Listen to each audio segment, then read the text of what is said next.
Happy Friday. This is the video for Friday, May 1st, and today is the day that we are going to finish this draft for our essay about describing a process.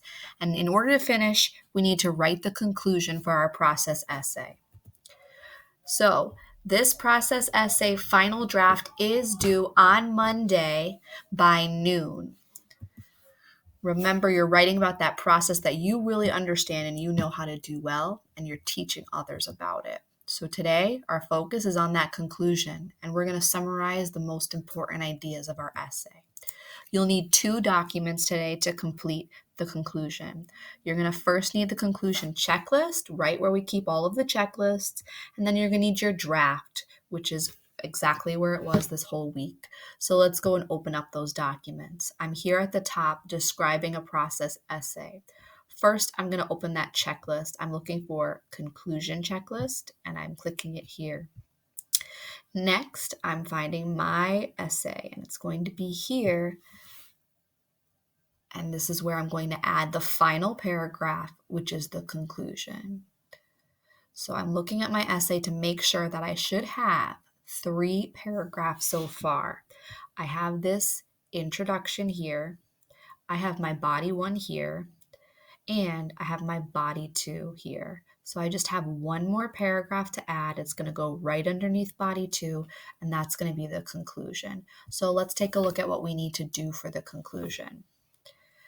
In your conclusion, you will summarize your main ideas and you're going to give advice. So the first sentence is going to start like this. It is important to remember, because we want the reader to remember the most important thing. It is important to remember that there are many reasons that a student might be distracted, but you have the power to help them get focused. All right, I've given my main idea here. Then I'm going to say, do not. This is my advice. Do not yell at the student or blame them for being distracted. This will only make them disconnect from class even more. Stay calm and follow all of the steps when dealing with a distracted student. And lastly, I'm going to remind them why they need to know this skill. Now that you know how to blank, you will. Now that you know how to get a distracted student to focus, you will be able to help all students learn and be successful. So 3 things in our conclusion. What should they remember from your essay? What should they not do?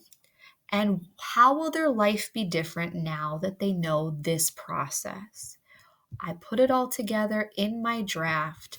It's going to go right underneath body 2. Here is my conclusion, the same thing I just read to you. Now, today is the day, or if you're finishing over the weekend or Monday, that's when you're going to be turning in the essay. It needs to be turned in by Monday at noon. So when you go back to your document, you are going to turn it in when you are completely done with the conclusion.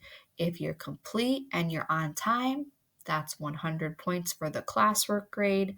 If you're complete but you're late, it's 10 points per day that you're late.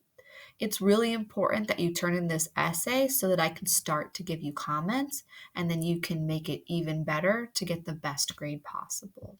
So today, your classwork is to finish this essay. You are finishing that conclusion. It should be in the draft, and then you're making sure that you turn in that work by Monday at noon. I'm available if you need to contact me by email, by Google Classroom, or by Remind. Have a great weekend, and I'll see you next week.